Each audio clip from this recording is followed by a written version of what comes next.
Une équipe, 650 personnes. Leur objectif, produire tous les jours des médicaments pour l'Algérie et 7 autres pays africains.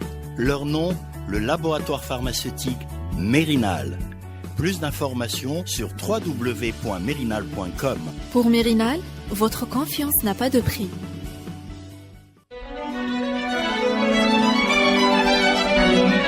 Pour bien s'entendre, il faut bien s'écouter. Rendez-vous sur M, la petite radio du Grand Maghreb. Radio M, le café presse politique.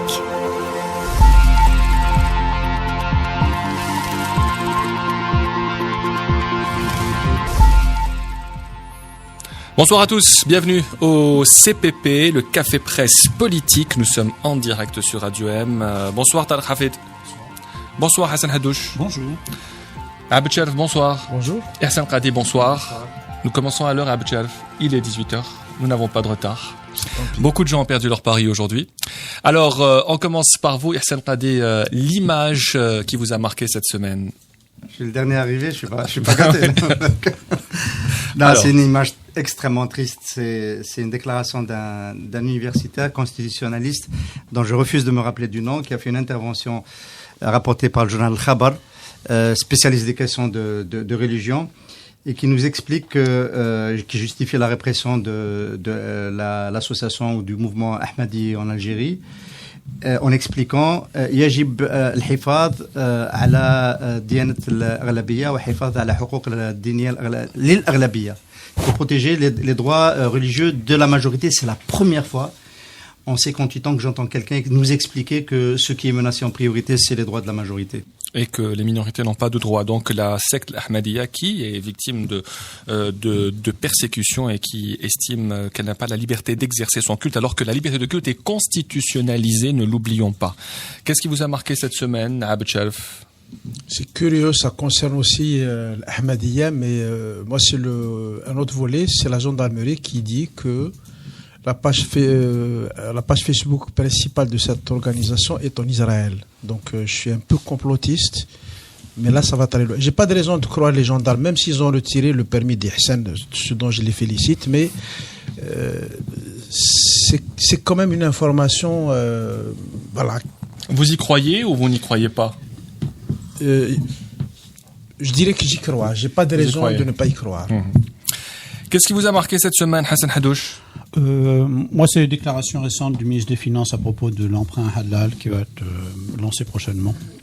Hassan, on t'explique le principe. Hein. Le fait de la semaine, c'est pas ce dont on va parler c'est quelque chose de différent. Après, mais ça peut aussi être la même chose aussi. Voilà, ça peut être la même chose. Donc, moi, ça m'a marqué. Et Hassan voulait être sûr que vous avez compris, mais ça peut exactement être la même chose. Moi, j'ai des économies et il faut bien que je les place. Voilà. Et nous en parlerons donc dans la première partie du CPP. Talal Hafid, qu'est-ce qui vous a marqué cette semaine ? C'est malheureusement encore des militaires qui meurent dans des opérations antiterroristes. Il y en a encore eu certains, donc de jeunes militaires, des junouds, des sous-officiers et puis certains officiers qui meurent encore dans ces opérations. Et nous parlerons évidemment aussi de l'antiterrorisme et de cet attentat de Constantine dans ce CPP. On commence par le volet économique. L'Algérie envisage d'émettre un emprunt obligataire halal entre avril et mai 2017. C'est le ministre des Finances, Hadji Baba Ami, un ministre très discret qui ne donne aucune interview d'ailleurs. Il a indiqué devant les députés, cet emprunt obligataire halal, Ihsan, il vous offusque. Pourquoi ? Alors, on est. Je pense que moi j'ai utilisé une formule. Je pense qu'on est dans le RHB de la finance publique, c'est-à-dire dans un produit, dans une invention un peu magique, qui n'est pas de la finance islamique. La finance islamique, c'est autre chose. La finance islamique, c'est de créer des produits pour une épargne d'un autre type, sans spéculation. Évidemment, on joue sur le taux d'intérêt, on propose une participation aux résultats, aux fruits des dépôts. C'est tout à fait autre chose. Je ne sais pas où ce ministre est allé faire ce diagnostic selon lequel la première levée de fonds, l'emprunt national pour le développement, pour l'investissement et le développement, n'a pas réussi. Enfin, 5 milliards de dinars, c'est 500 milliards de dinars, entre 500 et 550. On considère que c'est pas tout à fait ce qu'on voulait, même si on s'est jamais prononcé ouvertement sur les résultats. Donc, il n'y a pas eu de diagnostic, on ne fait pas le bilan, on n'évalue pas, et on nous sort des bois un produit qui est complètement abscon, c'est-à-dire aujourd'hui, au taux où nous sommes aujourd'hui à 8% d'inflation, si vous laissez 1 million de dinars à l'État, au Trésor, vous lui prêtez 1 million de dinars avec cet emprunt, dans 3 ans, il vous en rend 60 millions, 600 000 dinars. Si l'inflation dérape, ça peut être encore moins. Et on considère que c'est un produit qui peut régler le problème de l'informel, de l'argent de l'informel. C'est qu'on n'a absolument rien compris au fonctionnement de ce pays, au comment fonctionne l'homme rationnel, l'homme économique aujourd'hui, même s'il est musulman et qu'il va tous les vendredis à la mosquée. Hassan Hadouche, vous êtes d'accord? Le gouvernement n'a rien compris? Non, je suis pas du tout d'accord. C'est pas le gouvernement qui a rien compris, c'est la plupart des journalistes. C'est les journalistes qui ont rien compris. C'est-à-dire que c'est les journalistes qui mélangent tout. Moi, je lis en ce moment des articles. Quand on parle de ces questions-là, il y a 3 thèmes qui reviennent et qui sont complètement enchevêtrés et qui n'ont rien à voir l'un avec l'autre. Il y a la problématique des finances publiques, c'est-à-dire de l'endettement de l'État. L'État a besoin d'argent maintenant. Il n'a pas suffisamment de recettes pour assurer ses dépenses. Il faut qu'il s'endette. Ça, c'est une problématique. Il faut que l'État aille chercher de l'argent. Il faut qu'il aille emprunter. Bon. Ça, c'est une problématique. Il y a une deuxième problématique qui est celle de la lutte contre l'économie informelle, qui, à mon avis, rien à voir avec la première. L'économie informelle, c'est un autre problème. C'est un deuxième problème et il est, on le traite pas du tout de la même façon que la question de l'endettement public. Il y a un troisième problème qui est le problème de la finance islamique. Et la finance islamique, c'est encore une autre question, c'est encore un autre problème, et sur le plan théorique, sur le plan pratique, sur le plan réglementaire, etc. Ce sont 3 problèmes qui sont complètement, à mon avis, différents les uns des autres et qui se traitent chacun d'une manière spécifique. Et dans tous les papiers que je lis en ce moment, tout est mélangé, tout est enchevêtré, et on nous parle de la lutte contre le marché informel à propos de l'emprunt obligataire et de la finance islamique à propos de l'emprunt obligataire. À mon avis, ça n'a rien. Ces 3 questions-là n'ont rien à voir, en gros, l'une avec l'autre, même s'il y a des intersections de temps en temps, mais elles n'ont rien à voir l'une avec l'autre.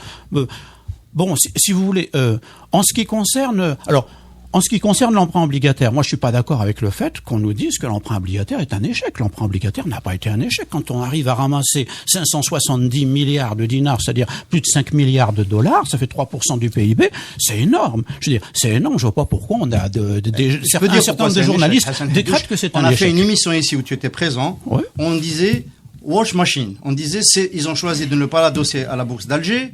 Ils ont choisi un coupon anonyme dont on ne connaît pas le porteur. Et donc, ils ciblent directement l'argent de l'informel. Quand on fait l'emprunt national obligataire, quand on fait le total, il y a très peu d'argent qui est venu de l'informel et tout l'argent est venu. C'est de l'argent qui était déjà déposé dans les banques, qui a été recyclé. Cet argent-là, on savait qu'on allait le lever. Cet argent, on savait qu'on allait le lever. On n'a pas levé l'autre argent auquel était destinée l'opération blanchiment. C'est pas le gouvernement qui a dit que l'emprunt obligataire était destiné à lutter contre le marché informel. Ce sont les journalistes qui l'ont écrit. Le gouvernement, il a décidé. Le directeur de la bourse d'Alger a demandé à ce que ça soit adossé. Il a dit, j'ai pas de papier à la bourse d'Alger, ramenez-moi cet emprunt. On lui est passé. Il faut préciser que le ministre des Finances a dit que la maturité de cet emprunt obligataire, et ces titres ne seront pas éligibles à la bourse. Et pour rappeler un peu ce que vous dites, l'emprunt lancé en 2016 avait mobilisé 5 milliards de dollars. Abou Tcherf, est-ce que c'est une bonne idée ou pas cet emprunt obligataire halal? C'est d'abord une idée qui va perdre au pays une année. On a eu M. Ben Khalfa qui a fait un emprunt obligataire qui a été un échec total. 5 milliards de dollars? Comment il a appelé ça, la conformité fiscale. La mise en conformité fiscale. Donc c'était un échec. On a eu un emprunt obligataire, donc qui a consisté finalement à mobiliser l'argent qui était déjà dans les banques, à le détourner pour le prêter à l'État. Donc en gros, et qui les institutions ont agi comme dans le système des organisations de masse. Donc le FCE a ramené les patrons, il a dit écoutez, nos amis du gouvernement ont besoin d'un peu d'argent, il faut que vous déposiez de l'argent. Et donc voilà, c'était un argent qui était dans une caisse, dans un chapitre. on l'a pris et on l'a mis dans une autre caisse. L'économie algérienne avait besoin peut-être de mobiliser de l'argent, mais c'est un autre argent. Cet argent-là, on ne sait pas faire, on ne sait pas le mobiliser. Cette fois-ci, c'est peut-être la bigoterie montée d'un cran au gouvernement. Quelqu'un a eu une illumination. Il a dit, écoutez, il y a des gens qui ont de l'argent, mais ils veulent pas ils veulent pas d'intérêt parce que le poids de la religion, etc. Et donc, on va s'adresser à eux. Bon, c'est une formule magique. On va perdre une année pour ramasser quelques dizaines de milliers de dinars et puis on verra. Tarek, on cède toujours au poids de la religion. Voilà, c'est toujours la religion qui revient. Sincèrement, je m'y connais pas du tout en emprunt obligataire halal, en économie religieuse, mais peut-être que le ministère des Finances cache une loge de la secte ahmadite. Ça va. Non, mais je veux dire, en quoi est-ce que c'est un problème? Encore une fois, il y a un problème aujourd'hui. Le gouvernement a un problème de financement de son déficit. Il a un problème de ce financement de son déficit. Il faut qu'il aille chercher de l'argent. Il a essayé de le faire avec l'emprunt obligataire. Bon, ça a donné ce que ça a donné, à mon avis, des résultats qui sont relativement impressionnants. Bon, il a maintenant. Il faut qu'il continue d'aller chercher de l'argent parce que les dépenses continuent d'être supérieures aux recettes. Donc il faut qu'il continue de s'endetter. Il teste un nouveau produit qui s'appelle, disons, emprunt islamique. En quoi est-ce que c'est je vois pas en quoi c'est une perte de temps. On a reçu ensemble, dans le cadre de Radio M, dans le cadre de l'invité du direct, quelqu'un qui s'appelle Adel Sibouakaz, PDG de Nomad Capital et conseiller au titre de la task force de monsieur Abdelmalek Sellal. On lui a posé la question de l'échec de la mise en conformité et on a parlé aussi de la levée de fonds, de cette levée de fonds de l'emprunt national. Il a dit pour la mise en conformité, il a dit la loi, on a introduit à la dernière minute des dispositions qui ont fait peur à ceux qui ont de l'argent informel. Ces dispositions-là, il faut les enlever. Il faut vraiment dire que c'est une amnistie, qu'il n'y a pas de poursuite, parce qu'il y a une disposition dans la loi où on paye 7%. C'est 7% sans condition, on préjuge pas des autres. Si il s'avère que on peut poursuivre. C'est pas 7% et c'est terminé. Et donc il recommandait au gouvernement, on se rappelle bien, d'enlever cette disposition pour refaire une amnistie fiscale pour faire rentrer l'argent de l'informel et de refaire un autre emprunt national en tenant compte, il a dit dans notre émission, c'est un spécialiste, il conseille monsieur Abdelmalek Sellal, en introduisant des paramètres qui tiennent compte un peu plus de l'inflation, parce que l'inflation est en train de bouger. Tel qu'il est aujourd'hui, l'emprunt national ne rémunère pas suffisamment déjà parce qu'on est à 8%. Donc quand on abandonne, quand on abandonne ce type de conseil pour aller faire ce que vient de faire monsieur Baba Ami, on se fout de la République. Tout simplement. Non, mais non, Arsène, non. Pourquoi tu mélanges tous les problèmes? Encore une fois, le tableau n'est pas totalement noir. Abed Sharef a bien distingué tout à l'heure les problèmes. Il y a la mise en conformité fiscale. La mise en conformité fiscale est un dispositif qui s'adresse spécifiquement à l'économie informelle, qui cherche effectivement à lutter contre l'économie informelle. Ça, c'est un échec. Je suis d'accord avec toi. Le bilan a été établi. Il y a 400 personnes qui sont venues déposer. C'est pas un bilan satisfaisant, évidemment. C'est un bilan squelettique. Ça s'adresse à l'économie informelle. Bon, d'accord. Ça, c'est le problème de l'économie informelle. On l'a pas réglé. Il y a d'autres mesures. Encore une fois, ce sont des dispositions qui ont été prises dans le cadre de la loi de finances complémentaire 2015 qui visait à lutter contre l'économie informelle. C'était pas la seule mesure d'ailleurs. Il y a d'autres mesures de régularisation pour les salariés, de régularisation pour les non-salariés, etc., qui ont été prises à cette époque-là. Un ensemble de mesures qui sont relativement cohérentes. Hassan, c'est lié. Arrête de dire que c'est pas lié. Je vais te dire pourquoi c'est lié. Ça n'a rien à voir avec l'emprunt obligataire. Parce que c'est lié, parce que les gens, on leur a proposé des taux d'intérêt intéressants et ils sont pas venus déposer. Parce que l'argent de l'informel n'est pas venu. Parce qu'il est toujours poursuivi par ce risque. Mais on leur a pas proposé. Et donc il faut régler. Pourquoi tu mélanges les deux opérations? On leur a pas proposé des taux d'intérêt intéressants. On leur a proposé une amende. On leur a proposé 7% de prélèvement sur leur argent. Et les risques de poursuite. Eh ben oui, donc on leur a pas proposé des taux d'intérêt. C'est lié. On ne peut pas sortir cet argent de l'informel tant qu'on n'a pas réglé son statut. Enfin, je vois. Est-ce qu'il est nécessaire de discuter d'une décision absurde? Il y a le gouvernement a des difficultés budgétaires, ok. Il essaie de mobiliser de l'argent. C'est comme quelqu'un qui va acheter une voiture qui coûte 2 millions de dinars et qui va emprunter 200 dinars chez un copain et 300 dinars chez un autre copain. Ça ne marche pas. Il faut que ce type comprenne qu'il doit prendre le transport public. Et puis c'est tout. L'approche, la méthode n'est pas la bonne. Mais on est en train de vendre aux Algériens des petites mesures qui servent à gagner du temps en espérant que le prix du pétrole rebondisse. Mais entre-temps, la situation s'aggrave. C'est des choses qui sont très simples. Et il y a une voiture très précise. Une voiture de marque Ibiza, de Seat Ibiza, coûtait 120 millions il y a 2 ans. Imaginons que cet emprunt soit venu il y a 2 ans. Donc, tu mets 120 millions, tu prêtes 120 millions au gouvernement. La même voiture Ibiza neuve coûte aujourd'hui 250 millions. Donc, tu veux récupérer ton argent 2-3 ans plus tard, le gouvernement te rend 250 millions. Non, 120 millions.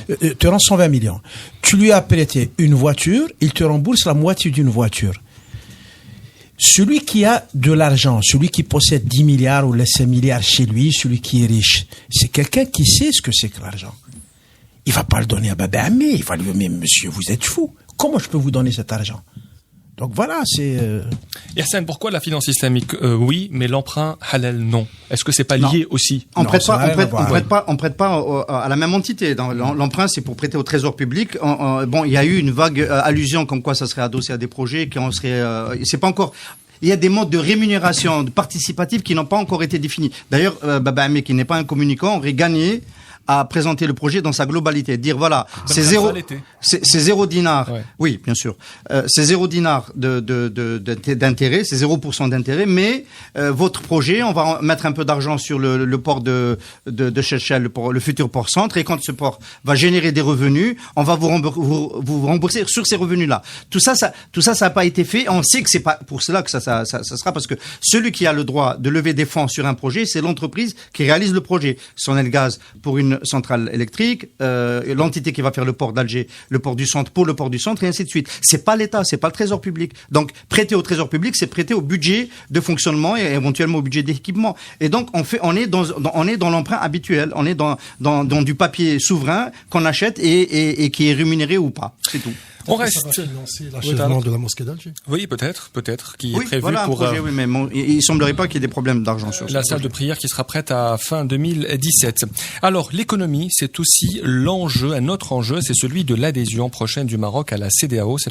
C'est la Commission économique des États de l'Afrique de l'Ouest. Le Maroc qui va adhérer à l'Union africaine. Le Maroc qui annonce aussi son retour dans un certain nombre d'organisations vise cette fois cette organisation clé en Afrique centrale. Est-ce que l'enjeu est purement économique ou pas, selon vous? Écoute, moi je peux pas ne pas faire le parallèle entre deux régimes qui sont dans l'impasse et qui veulent s'en sortir par des trucs de prestigitateurs. Le Maroc a demandé à adhérer à l'Union européenne. Il a demandé à adhérer au Conseil de coopération du Golfe. Là, il menace d'adhérer à la CEDEAO. Ça ne tient pas la route. Ça ne tient pas la route. Le Maroc, il ne le fera pas. Le diagnostic, il ne le fera pas. Maintenant, ils vendent cette idée. Ils vendent cette idée pour des gains politiques, pour des gains de politique interne, externe, etc. Mais voilà, c'est un régime qui a le même raisonnement que le régime algérien. Seulement, sa présentation est un peu plus belle. Il fait plus beau. Il va à l'international. Il va vers l'Europe. Il lance des messages à l'international qui sont plus intéressants. Il a peut-être des gens qui sont plus présentables aussi, parce que quand c'est Monsieur Sellel qui va te présenter le projet, l'amnistie fiscale ou là, bon, tu te dis que il y a peu de chances que ça soit vraiment crédible. Hassan, impasse économique dans les deux pays, c'est ce qui pousse notamment le Maroc à aller voir ailleurs? Non, il n'y a pas d'impasse économique au Maroc. Il n'y a pas d'impasse. Je pense pas qu'on soit non plus dans une impasse économique en Algérie. Je pense qu'en Algérie, moi, sur les 3 ou 4 dernières années, il n'y a pas d'impasse. Enfin, il y a des avancées significatives, à mon avis. Moi, j'aurais été aussi sévère que vous il y a 2 ou 3 ans. D'ailleurs, je l'étais. Depuis 2 ou 3 ans, non, je trouve qu'il y a des infléchissements réels. C'est-à-dire, il y a des avancées réelles. Mais enfin, il faudra un jour qu'on essaie de faire un bilan de ce qui s'est passé au cours des 2 ou 3 dernières années. Je pense qu'il y a vraiment des avancées importantes. Mais bon, mais en ce qui on parle du Maroc, là, on entend parler du Maroc. Ah, moi, le Maroc, c'est pas un pays qui est dans l'impasse, hein. C'est un pays dont la croissance est importante. C'est un pays dont l'économie est en train de se diversifier de façon importante. C'est un pays qui a quitté l'Union africaine il y a en 84, et puis qui est rentré, on n'en parle pas, hein. Il a réintégré l'Union africaine la semaine dernière, il a été accueilli par une quasi unanimité, hein, des chefs d'État de l'Union africaine. Donc, pourquoi? Parce que depuis alors que lorsque l'Algérie, la Tunisie et le Maroc ont constaté que l'UMA ne fonctionnait pas, et lorsque le Maroc a constaté que l'UMA ne fonctionnait pas, le Maroc a décidé de se tourner vers l'Afrique. Et il le fait pas depuis une semaine, il le fait pas depuis 5 ans, il le fait pas depuis 10 ans, il le fait pratiquement depuis 30 ans, il le fait à petits pas, méthodiquement, et ça a donné des résultats économiques qui sont importants aujourd'hui, et ça fait que il est considéré aujourd'hui par beaucoup de pays africains, en particulier par les pays d'Afrique de l'Ouest, comme un partenaire économique très très important. Et il finit par en récolter les fruits politiques. Je pense que ça n'a. Je vois pas d'impasse. Hein, moi, au contraire, moi j'y vois un aboutissement. Il commence à accueillir les fruits. Il commence à accueillir les fruits politiques de sa démarche économique. Hein. Sur le Maroc, dans l'impasse ou pas, on peut dire un mot. Oui, bien sûr. Moi, je pense que Hassan est un peu intoxiqué par ce qui se dit à l'international sur le Maroc. Le Maroc sait très bien se vendre. Le Maroc n'est peut-être pas tout à fait dans l'impasse, mais le Maroc n'est pas le modèle qu'on nous vend. Aussi, il y a un dynamisme économique qui a entraîné la croissance marocaine ces dernières années, mais de plus en plus de rapports montrent que c'est pas un modèle intégrateur, qu'il y a du déclassement. Il y a eu les émeutes de Hoceima qui ont été symptomatiques de ce grand malaise. Il y a eu en 2011 un soulèvement important au Maroc, plus important qu'en Algérie, le mouvement du 20 février. Et il y a aujourd'hui une impasse politique qui est l'expression de ce malaise global. Le gouvernement Ben Keren a été désigné Premier ministre, mais il n'arrive toujours pas à former son gouvernement parce qu'on ne se met pas d'accord sur une coalition. Le gouvernement, le roi du Maroc met son grain de sel, évidemment, pour empêcher ce gouvernement de se constituer. Et donc, le Maroc n'est pas le champion qu'on essaie de nous... C'est un modèle dynamique, c'est un modèle qui a fait de la croissance, qui s'est diversifié. Il a une balance des paiements qui est de manière récurrente déficitaire. Et donc, de ce point de vue-là, ça reste un modèle fragile, un peu comme l'était la Tunisie avant la Révolution. Moi, j'ai assisté à des réunions de think tank fin 2010, à l'automne 2010, qui nous présentaient encore à l'hypomètre de Barcelone, donc la Méditerranée, spécialiste des pays du Sud, qui nous présentait Ben Ali comme un modèle gagnant et un modèle pour le reste des autres pays. Donc, il faut être prudent sur ces questions-là. C'est pas l'impasse, mais c'est pas un grand modèle de champion. Alors, Habib Sharaf dit que ça n'a pas de sens, cette adhésion du Maroc à la CEDEAO. Est-ce que vous êtes d'accord avec lui, Tariq ? Je pense que ça n'a pas de sens. Effectivement, en fait, le Maroc est déjà très présent économiquement dans les pays de la CEDEAO, sur le plan commercial, sur le plan des banques, les assurances. Mais actuellement, le Maroc essaie de se placer dans tous les regroupements régionaux. C'est plus politique qu'économique. Alors, pour ce qui s'est passé il y a quelques jours, je vais juste citer un exemple qui démontre que le Maroc n'est pas du tout impliqué politiquement dans cette logique africaine, d'Union africaine. La visite du Mali ? Non, pas la visite du Mali. Il y a eu l'élection du président du FIDA, donc le Fonds international de développement agricole. Ouais. C'est un Togolais qui a été élu à la tête de ce fonds. Le Maroc a présenté un candidat contre ce Togolais. Il faut savoir que ce Togolais était soutenu par l'Union africaine, donc par tous les pays membres de l'Union africaine. Le Maroc a fini par retirer son candidat, mais au deuxième tour, le Togolais était en concurrence avec un Italien. Le Maroc n'a voté ni pour l'un ni pour l'autre. Donc ça démontre quand même que le Maroc, bien qu'étant maintenant revenu, il est maintenant membre de l'Union africaine, n'a pas encore compris la logique africaine et s'oppose souvent. Il faut s'attendre aussi encore à d'autres exemples comme ça. Alors, c'est un aspect. Moi, je voudrais ajouter une chose. Je suis pas certain qu'ils cherchent uniquement des dividendes politiques aujourd'hui, le Maroc. J'ai l'impression qu'ils cherchent aussi des dividendes économiques. Il y a un projet en particulier qui est très important, à mon avis, pour les Marocains. C'est cette histoire de gazoduc Afrique Atlantique, là, qu'ils veulent mettre en place avec le Nigeria. Bon, c'est une alternative au gazoduc transsaharien qu'on a essayé, nous, de mettre en place depuis un certain nombre d'années, même de décennies. Les Marocains apparemment mettent le paquet là-dessus. À mon avis, c'est un objectif économique. Alors, faire passer par la Sibérie. Je dis pas qu'ils vont réussir. Je suis pas en train de dire que, encore une fois, que la stratégie marocaine c'est un modèle qu'il faut donner qu'il faut donner en exemple à tous les pays. Je dis, moi, je récuse la notion d'impasse à propos du Maroc. Ils sont pas dans une situation d'impasse. Le Maroc se vend bien à l'extérieur, mais il faut faire la différence entre l'anecdote économique et la croissance ou le développement économique. Il y a 2-3 ans, il y a pendant plusieurs années en fait, le Maroc a mobilisé sur un thème, le coût du non-Maghreb. Rappelez-vous, la fermeture des frontières, de la frontière algéro-marocaine. Les Marocains ont fait des pressions énormes pour l'ouverture de cette frontière. Ils ont un appareil qui fonctionne bien. Quand il va sur un thème, il le fait bien. Aujourd'hui, le thème, c'est le succès marocain en Afrique. C'est de l'anecdote. Dans 2 ans, dans 3 ans, on aura oublié. Et ce que fait le Maroc aujourd'hui, c'est un non-sens. Ce que fait l'Algérie aussi, c'est un non-sens. Parce que dans 5 ans, dans 10 ans, dans 20 ans, on va revenir à l'évidence. L'avenir de l'économie marocaine est en Algérie. L'avenir de l'économie algérienne est au Maroc. Et donc, comme on est dans l'impasse sur ce dossier-là, qui est le plus important, on se crée des solutions fictives, on se crée des ennemis fictifs, on fait des contournements fictifs, mais entre-temps, on patauge, et le Maroc est en train de patauger.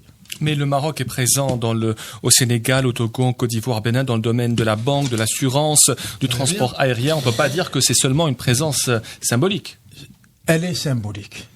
Elle n'a pas de poids économique, ni dans le PIB du Maroc, ni dans le PIB de l'Afrique. Ça dépend de quel point de vue on se place. Moi, ce sujet... Juste un dernier mot sur ça. Il y a quand même un élément positif pour les Marocains sur ces dossiers-là, c'est qu'ils sont en train d'apprendre. Ils apprennent bien comment aller à l'étranger, comment se faufiler en Afrique, en Europe, dans des banques, dans les circuits bancaires, dans les transferts, etc. Ils savent faire. Quand l'Algérie décidera d'aller dans cette démarche-là, il lui faudra 15 ans pour apprendre. C'est pour ça que je considère qu'il faut appréhender. Pour moi, c'est pas du tout anecdotique ce qui vient d'arriver. Pour moi, c'est un séisme politique. Il y a eu la déclaration du roi Mohamed VI au moment de son retour dans l'Union africaine, qui était une sorte de raison funèbre de l'UMA, pour dire c'est un cadre qui est en train de mourir. Voilà. Il y a une feuille de route, il y a eu cette demande d'adhésion je suis d'accord pour dire que c'est pas encore fait. La CEDEAO, il y a des pays comme la Guinée-Bissau ou Cap-Vert qui risquent, ou même le Mali, qui est sous pression algérienne, qui risque de refuser, parce qu'il faut que les 15 pays membres de la CEDEAO acceptent pour que le Maroc accède. Mais le Maroc est en train de changer le rapport de force de la négociation de la construction du Maghreb. C'est-à-dire aujourd'hui, autant il y a quelques années, il insistait sur la nécessité d'ouvrir la frontière et de construire cet espace, autant aujourd'hui, il est en train de changer les termes de cette discussion en allant vers d'autres théâtres, en accélérant l'intégration vers l'Afrique de l'Ouest. Et c'est une erreur de prendre ça comme le dit. Ce n'est pas anecdotique parce que la dynamique va dans le sens d'une plus forte intégration. Les PIB des pays de l'Afrique subsaharienne sont ceux qui vont le progresser le plus vite les 15 prochaines années. C'est là où c'est le continent qu'il va falloir développer. Et donc le Maroc va bénéficier de cette dynamique beaucoup plus que les autres. Et moi, ce que je crains, et ce débat n'est intéressant de mon point de vue que sous l'angle de quid de l'Algérie pendant ce temps, on est dans Baba Ammi, côté Algérie. C'est-à-dire on est dans une sorte de statu quo en pensant qu'on va trouver encore les Marocains dans 10 ans nous supplier à ouvrir la frontière. C'est une erreur. C'est nous qui allons être isolés. C'est nous qui allons être isolés dans 10 ans et c'est nous qui allons être les demandeurs de l'ouverture de la frontière. Le Maroc qui va à la CEDEAO, c'est le Qadi Hussein qui quitte la nation pour aller à la tribune. Je voudrais préciser une chose, parce que les CEDEAO, ça parle peut-être pas aux gens suffisamment pour qu'on leur dise ce que c'est que la CEDEAO. La CEDEAO, c'est un PIB de 730 milliards de dollars. Nous, on fait 160, hein. Ouais. C'est 730, c'est 15 notamment pays. Grâce au Nigeria. Grâce au Nigeria, mais ils font 700. Bon. En plus, c'est 15 pays, ils ont le même passeport. c'est 15 pays, c'est une zone de libre-échange. Il y a Union pas de, douanière. y a pas de, Union douanière. Voilà, c'est une union douanière, il n'y a pas de truc. Et c'est 15 pays qui prévoient en 2020 d'avoir une monnaie commune. Ouais. Bon, alors, je veux dire, moi je me demande si dans quelques années, je veux dire, la solution pour nous, ce sera pas d'adhérer à la CEDEAO. Complètement. Complètement. Et ce sera le mot de la fin de cette première partie. On se retrouve dans un tout petit moment. Une équipe, 650 personnes. Leur objectif, produire tous les jours des médicaments pour l'Algérie et 7 autres pays africains. Leur nom, le laboratoire pharmaceutique Mérinal. Plus d'informations sur www.mérinal.com. Pour Mérinal, votre confiance n'a pas de prix.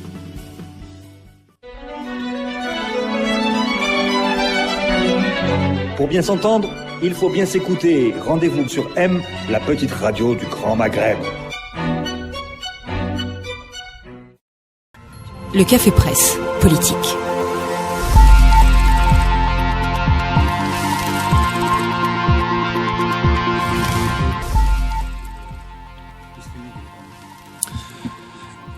Bienvenue à la deuxième partie du CPP, le Café Presse politique. Nous allons parler de politique et de sécuritaire maintenant avec l'attentat de terroristes qui heureusement n'a fait que des blessés. Un seul mort, c'est l'auteur de l'attentat.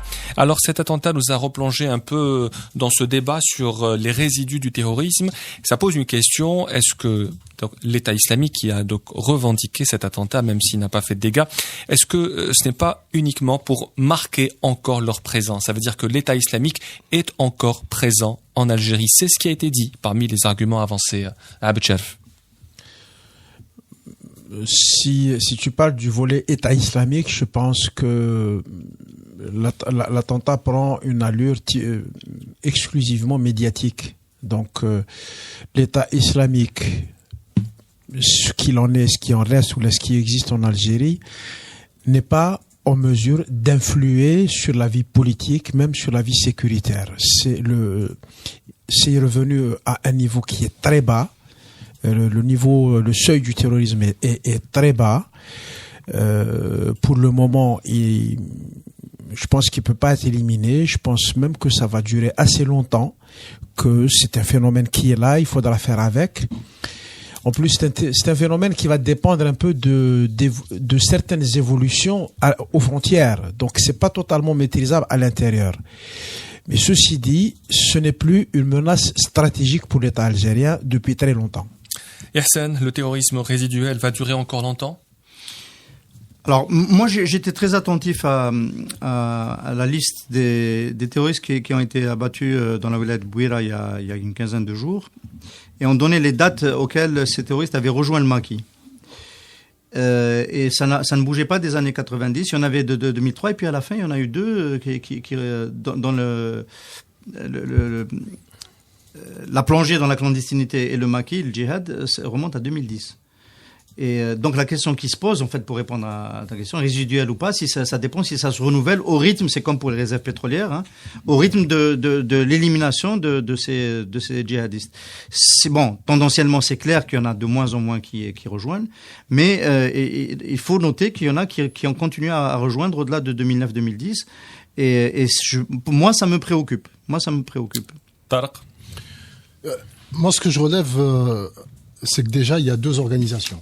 Il y a ce qu'on appelle l'État islamique qui a eu à un certain moment à travers Jund al-Khilafa, donc un maquis dans la wilaya de Bouira, un maquis qui a été un groupe terroriste qui a été laminé et qui continue à avoir une sorte de système de cellules dormantes comme ça qui déjà pour faire du recrutement, sûrement pour avoir aussi des fonds. Ils sont essentiellement présents sur Internet. Le terroriste qui s'est fait exploser, je pense pas qu'il ait fabriqué sa ceinture explosive tout seul. Je pense qu'il doit y avoir quand même une cellule active qui a pu récupérer des produits chimiques pour fabriquer cette ceinture explosive. Donc il y a déjà cet aspect. Sûrement, oui, sûrement. Ensuite, il y a AQMI, donc qui est beaucoup plus présente sur le terrain, dans le nord. Il me semble qu'il y a quelques semaines, il y a eu Il y a eu un mouvement du côté du centre du côté de Khamis Miliana ou la Ain Defla. Je me souviens plus très bien, mais là, on sent l'essentiel des terroristes qui ont été éliminés ou alors qui ont été capturés, ce sont des terroristes d'Aqmi. 9 il y a 3 jours. Voilà. 9 à Freha, pas Freha, Bilad Haddad. Asfoun, voilà. Et ensuite, il y a aussi certains groupes qui circulent entre les frontières, donc du côté du sud. Parler de terrorisme résiduel, je sais pas, on en parle depuis tellement longtemps que maintenant, moi, j'y crois plus. Il y a des terroristes, il y a encore des capacités de recrutement, il y a encore des capacités de nuisance. Et la chercheuse Dalia Yazbek avait dit sur ce même plateau que le danger venait d'Aqmi en réalité et non pas de l'État islamique. Vous avez parlé de ces terroristes qui ont rejoint le Maquis notamment en 2010. Donc ça, c'est tout le débat de la déradicalisation qui est lancé. Le ministre Abdelrahman Sahel en a parlé ce matin sur la radio. Il a dit que l'Algérie donnait l'exemple dans la déradicalisation. Est-ce que c'est toujours le cas? Est-ce qu'on déradicalise bien à Abdelrahman? Écoute, non, l'Algérie qui donne l'exemple, c'est une formule qui commence à devenir vraiment fatigante. Elle donne l'exemple pour ceux qui écoutent la radio publique. Voilà, l'économie, dans tous les domaines. Non, en fait, ce qui se passe, c'est que sur un plan strictement interne, je pense qu'on ne se trompe pas si on dit que les éliminations de terroristes se font à un rythme nettement plus élevé que les recrutements. Donc l'intensité du terrorisme baisse, mais il est encore là. Ceci dit, il y a des choses qui ont été faites sur ce terrain-là. Le pays vit mieux, respire mieux par rapport aux années 90, mais le pays est entré dans une dimension très différente. Quand le terrorisme a commencé il y a 25 ans, l'Algérie comptait 20 millions d'habitants. Elle en compte 40 millions aujourd'hui. L'Algérie était rurale, à majorité rurale. Aujourd'hui, elle est à 60%, plus de 60% urbaine. Donc, le pays a changé, la sociologie a changé. Mais surtout, moi, ce que je considère comme fondamental, l'illusion du projet islamiste est morte. C'est pas encore définitivement enterré, mais le projet islamiste ne fait plus illusion. Ça, c'est avec l'emprunt halal, vous êtes sûr que le projet islamiste n'est pas encore prêt? Voilà. On verra. S'il y a 500 milliards de dinars. Dans le gouvernement, peut-être qu'il est en train de revivre, mais dans la société, je pense que c'est fini. Oui. Alors, on est d'accord pour dire que le rythme des recrutements doit être beaucoup plus faible que celui des éliminations. Mais on peut aussi faire une comparaison dynamique dans l'action, dans la lutte antiterroriste. Moi, je suis partie des gens qui ont soutenu, y compris sur ce plateau du Café Presse Politique, que le général Toufiq a géré le maintien d'un kyste terroriste après la concorde civile et la réconciliation nationale. De manière volontaire. C'est-à-dire notamment en Kabylie, où l'émir national de l'Aqmi, Droudkel, est toujours, en principe, toujours l'émir national depuis 2004. C'est-à-dire qu'il a une longévité à la tête de cette organisation qui est de 13 ans. Voilà. On est en 2017. C'est pas normal. Il y a quelque chose qui, sur la façon dont il a conduit, les services sécuritaires ont conduit, et ce procès lui a été fait un peu avec l'affaire du général Hassan, avec ces supposés groupes qui étaient infiltrés, dont on voulait maintenir la vie pour essayer de récupérer des armes qui venaient de Libye, etc. Donc la suspicion d'un maintien volontaire de ce niveau, de ce seuil minimal de terrorisme qui peut se négocier politiquement avec les clans Bouteflika, vous avez besoin de nous, il reste encore une nuisance. C'est quelque chose qui a peut-être changé avec la montée en puissance du général-major Gaïd Saleh, qui lui est plus dans une dynamique de tout ratatiner. Enfin, on peut dire que sur le plan de la lutte antiterroriste, ça s'est fait plus, on a beaucoup plus communiqué. Et de ce point de vue-là, ce qui vient de se passer à Constantine est un accro, on va dire, ça écorche le bilan de Gaïd Saleh qui l'a bien compris et qui s'est précipité à la 2e RM, à la 5e RM, dès le lendemain de son arrivée des pays du Golfe. Et si on comprend bien ce que vous dites, donc la lutte antiterroriste se porte selon vous mieux depuis le départ du général Toufiq? On peut, statistiquement, je pense que oui. Abdel, vous le pensez aussi? Bon, je constate que Gaïd Salah a au moins un fan au CPP. Non, il faudrait qu'on puisse avoir un petit peu des chiffres qui puissent avoir un sens. Par exemple, le nombre de terroristes éliminés en 2013, 2014, 2015, quelle est la tendance? Voir aussi quelles sont les pertes, parce que c'est quand même douloureux, tous ces gens qui sont très jeunes, ces soldats qui meurent dans ces opérations. Et donc, il faudrait faire un vrai bilan chiffré pour en dégager une tendance. Sans ça, on peut rester dans la spéculation politique, ça mène pas trop loin. Et ça nous pousse à parler de la lutte antiterroriste, ces 9 terroristes abattus. Est-ce que vous pensez que la lutte antiterroriste se poursuit de manière continue malgré toutes ces guéguerres entre les clans, ces guéguerres dans la politique et les changements qui ont été pris dans les services de sécurité? Est-ce que la lutte antiterroriste continue sur sa lancée selon vous? Oui, certainement, oui. Moi, je voudrais juste revenir sur cette question de déradicalisation. C'est-à-dire que d'un côté, on a les mots, on a les faits aussi.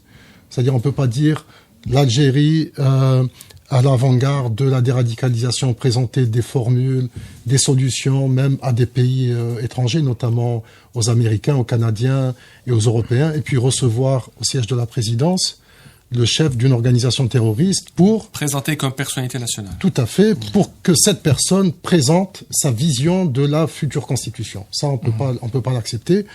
Par contre, si on doit parler de déradicalisation, moi je pense que c'est l'armée qui déradicalise ou dératise dans les maquis et qui est là pour lutter contre le terrorisme. Oui.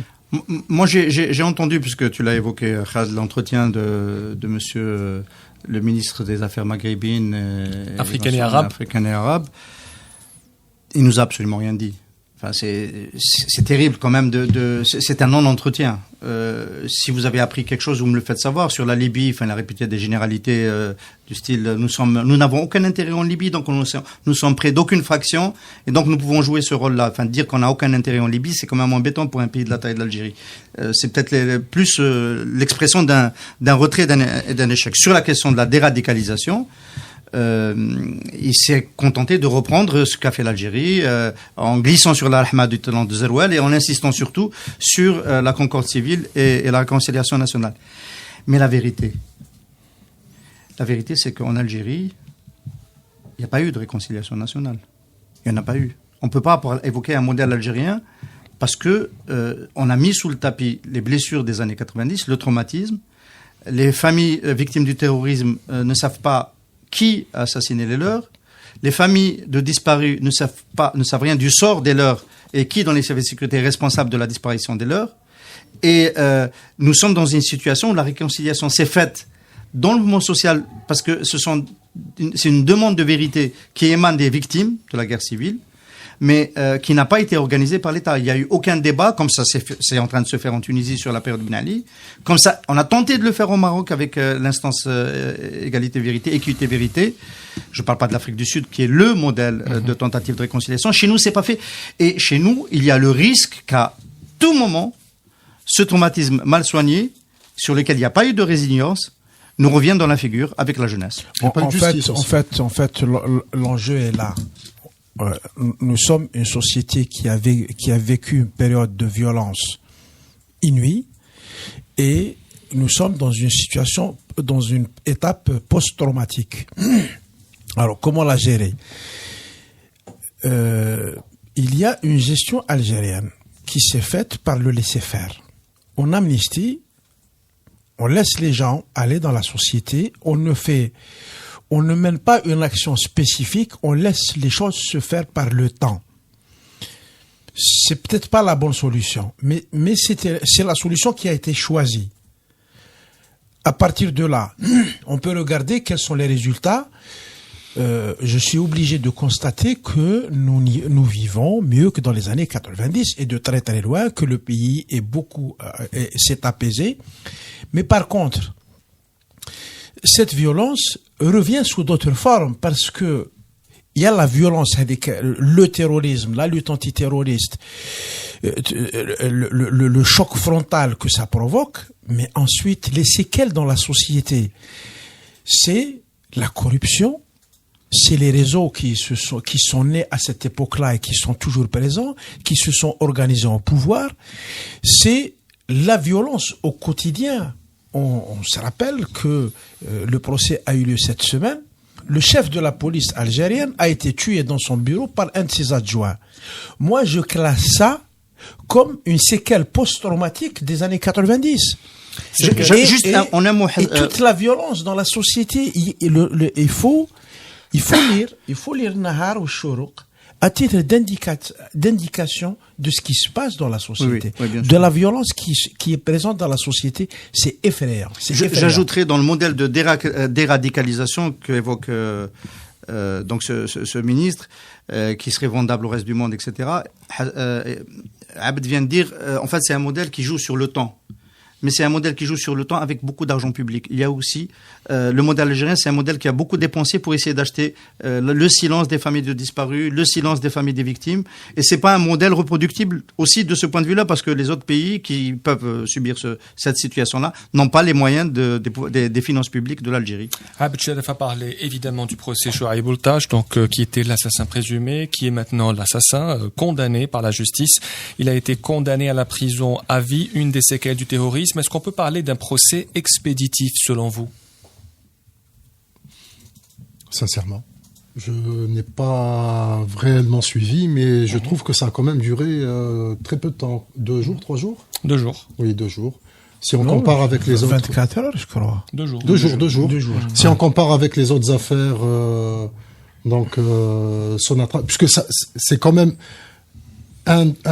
une affaire qui dans la succession d'affaires, moi je vais plus la mettre dans les grands scandales économiques, etc. C'est-à-dire la gestion de la justice de cette affaire. Je pense que ça a duré quand même très peu de temps. Abd, après 7 ans d'incarcération. Oui, moi c'est pas ce volet que je trouve le plus important. C'est plutôt la signification de cette affaire-là. C'est la violence dans la société, c'est la déliquescence institutionnelle, c'est une institution dans laquelle les normes hiérarchiques disparaissent. C'est une institution qui est supposée enquêter sur les vols, les crimes, les détournements, et qui se retrouve dont des membres se retrouvent, on nous dit qu'ils sont accusés de détournement. Donc c'est toute cette inversion de valeurs et donc de comportement qui est choquante, c'est tout ça. Mais c'est un accident qui peut arriver n'importe où. Oui, moi je suis surpris qu'Abd sur ce cas-là n'évoque pas le rôle de la presse, parce que s'il y a bien quelque chose de choquant dans cette histoire, c'est le rôle de la presse. Pourquoi? Il dit on nous dit, c'est pas on nous dit, c'est un Nahar qui a sorti des papiers contre Chouaib Oultaj, diffamatoires de son point de vue, parce que les papiers l'accusent d'avoir détourné, et la procédure, l'éthique dont parle monsieur Hamid Green tout le temps aurait voulu que on lui donne la parole. Le journaliste qui a fait ça, la journaliste en l'occurrence, lui donne la parole, lui disent voilà ce qu'on a appris de sources bien informées à l'intérieur de la DGSN. Vous allez être convoqué dans une commission. Qu'est-ce que vous avez à dire et à charge et à décharge, un papier normal. C'est pas la culture de Nahar, c'est pas la culture de son directeur. Et donc il y a une conséquence quand même dramatique. Tu poses une question éthique. Est-ce que Nahar ferait bien de dévoiler la source qui lui a murmuré la source, selon la lecture de Chouaib Oultaj, la source c'est le DGSN. La source c'est le DGSN. L'intercation, c'est pas un malade mental. Oultaj, il a une famille, il était l'ami proche de Tounsi pendant très longtemps. Il s'est considéré comme trahi. C'est une altercation passionnelle de quelqu'un qui considérait avoir été trahi par l'un de ses meilleurs amis. Bon, ça a tourné évidemment au drame, et son geste n'est pas excusable. C'est clair qu'il n'est pas excusable, mais je pense que dans ce procès-là, on a raté une occasion d'évoquer ce que doit être un travail de journaliste. Et c'est la fin de ce Café Presse Politique. On aura fait le tour. Merci à vous de votre fidélité. Vous retrouvez les podcasts du CPP sur radio-du6m.net. On se retrouve. Je voulais juste ajouter un mot. Radio M est associé à un événement important ce samedi. Désolé, Khaled, de t'avoir interrompu. Je suis arrivé en retard. Je t'en ai pas prévenu. Nous sommes partenaires avec MLM, avec la famille de le Shahid L'Arbi Ben Mehdi, d'une rencontre débat ce samedi au 9 rue L'Arbi Ben Mehdi, à 14h, autour de la trace de la mémoire de l'Abbé Ben Mehdi. C'est le 60e anniversaire, jour pour jour, du décès de l'Abbé Ben Mehdi. Voilà, et c'est dit. Donc ce samedi, 9 rue l'Abbé Ben Mehdi. Merci à vous, à mercredi prochain. Une équipe, 650 personnes. Leur objectif, produire tous les jours des médicaments pour l'Algérie et 7 autres pays africains. Leur nom, le laboratoire pharmaceutique Mérinal. Plus d'informations sur www.mérinal.com. Pour Mérinal, votre confiance n'a pas de prix.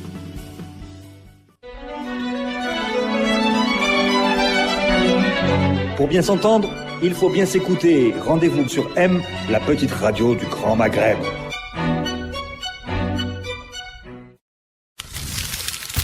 Radio M, le café presse politique.